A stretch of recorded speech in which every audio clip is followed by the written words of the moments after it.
Аса қамқор, ерекше мейірімді Алла тағаланың атымен бастаймын. Амансыздар ма, қадірменді көрермендер? Сізде барлығы жақсы деген үміттемін.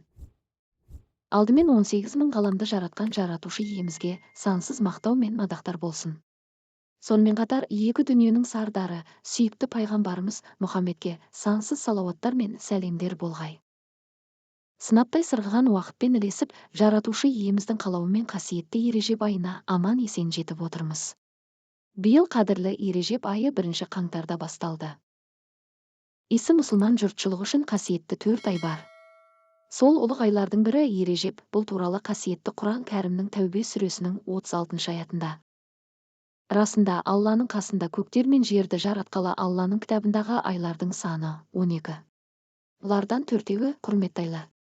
Міне осы берік дін. Онда бұл айларда өздеріне зұлымдық етпеңдер делінген. Сондықтан Ережеп айының барша мұсылмандар үшін орны бөлек. Алланың айы саналатын Ережеп айында қайырымды істерді атқарып, нәпіл және түнгі құлшылықтарды көптеп жасасақ, сауабының да молырақ болары сөзсіз. Алладан шын кешірім сұрап, тәубесіне келген пенденің дұға тілектері мен құлшылықтарын қабыл етеді. Ережеп ең ұлық ай. Өйткені бұл Алланың айы. Оған дәлел пайғамбарымыз Мұхаммедтің бір хадисінде былай келеді: Ережеп Алла тағаланың айы, Шағбан менің айым, Рамазан үмбетімнің айы. Пайғамбарымыз айтады: кімде-кім қасиетті айларда 3 күннен ораза ұстаса, амал дәптеріне 900 жылдық ғибадаттың сауабы жазылады. Пайғамбардың бұл сөзі Ережеп айын құлшылықпен өткізген пендесіне Алланың жақсылығы мол келетіндігін байқатуда. Осы айда ұстаған нәпіл оразаның сауабының көптігі жайындағы хадисте: шындығында жәннатта бір өзен бар. Оны Ережеп деп атайды. Оның суы сүттен ақ, балдан тәтті. Кімде-кім Ережеп айында бір күн ораза ұстаса, Алла тағала ол пендесіне осы өзеннің суын ішкізіп, дәмін татқызады делінген. Алла елшісі тағы бір хадисте: мені мұқият тыңдаңдар.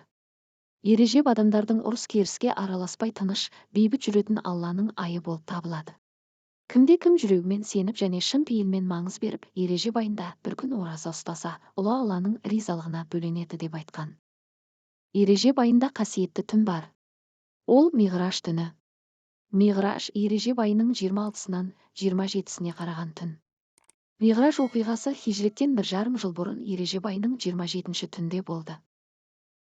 Миғраж сөзі жоғары шығу, ал Исра сөзінің мағынасы түнгі сапар дегенді білдіреді.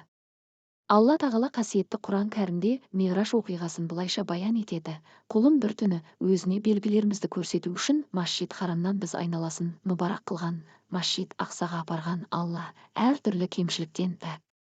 Шәксіз, ол естуші, білуші. Ережеп айының жұлдызы туғанда сүйікті пайғамбарымыз: уа, ұлы жаратушы, Ережеп пен Шағбан айларын берекелі ете көр. Бізді қасиетті Рамазанға аман есен жеткізгейсің деп дұға жасаған.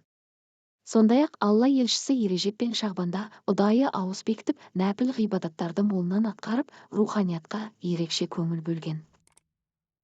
Сахабалар да осы мезгілде бір ерекше қарқынмен құлшылық жасайтын.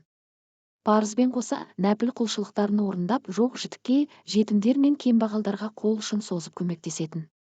Сол үшін исі мұсылман жұрағаты мұндай қасиетті айларды құр жібермей, қадір қасиетін бағалап, бейне құлшылықпен ізгілік жасауда жарысқан жандардай күй кешкені жөн. Ережеп айының келуімен алдағы Рамазан айының да лебін сезе түсеміз. Рамазан айына деген рухани дайындығымызды пысықтай түсуде Ережеп айының берері мол. Өйткені Ережеп Алладан келер жақсылықтың бастамасы. Алла елімізге осы айдың берекесін нәсіп етсін. Жұрт тыныш, ел аман, дініміз бүтін, халқымыз аман болғай. Назарларыңызға көп рахмет.